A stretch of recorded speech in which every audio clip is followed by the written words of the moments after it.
Welcome to another edition of Around Town, where we focus in on the people and places that affect your community.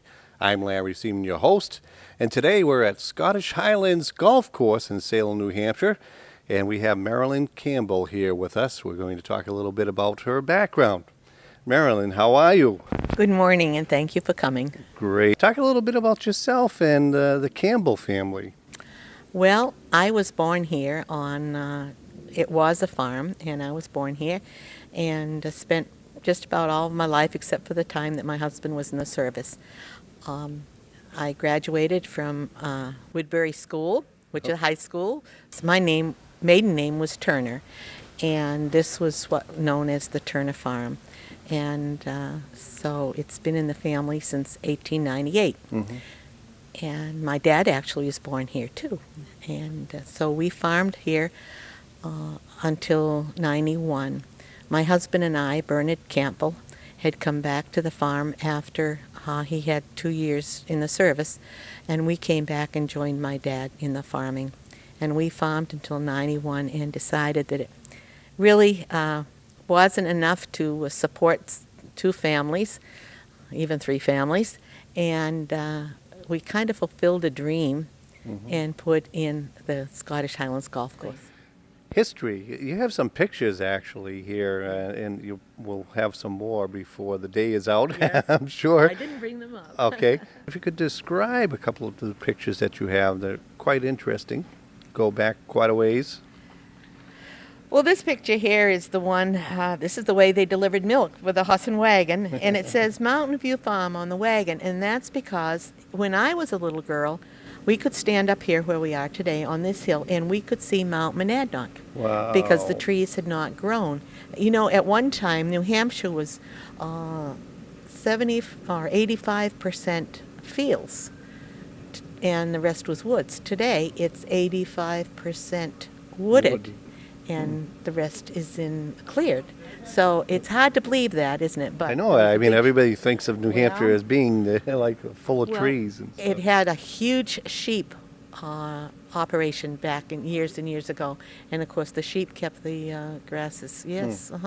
So that's why it was always called Mountain View Farm, and that's the wagon that they delivered milk with. Very good.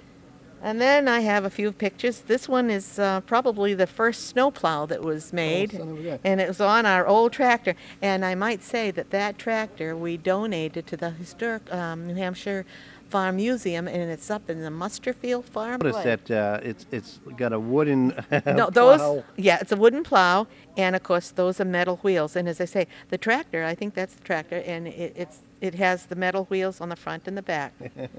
And this is, again, one where we have the milk jugs on the back. There's a horse, I guess, a pony, pulling, that's the way they, the milk was the gigantic milk cans or whatever. This is a more modern picture. It was probably taken when I was probably in 1940s. This was a set of twin cows that we had, and they were kind of favorites. But you can see when we had purebred Ayrshires, and we never removed the horns, and they were just beautiful. Here again is an old picture, and it's my grandfather, and it was driving a sprayer. Probably the first in the area, and I'm sure that it was. But we, at one time up here, was an apple orchard out here, and it stayed an apple orchard till about 1958 when my husband and I came back. The trees were large. It was hard to get help. In fact, my father was using women of the church to pick the apples. Do you miss farming? There's certain parts of it that I miss. I don't miss going to the barn at 4:30 in the morning when it's 20 below zero and all the pipes are frozen and you have to stop and thaw them out, or going to the barn when it's 100 degrees and humid and the cows come in and they're very, they're uneasy as well as we are. So I don't miss that. But, there are parts of it that I miss. I showed you the pictures of the cattle and, right. And then at one time we did have probably between 50 and 100 sheep. Wow. And we I kind of missed those. Were kind of fun. I guess the biggest thing is missing the fresh foods that we grew.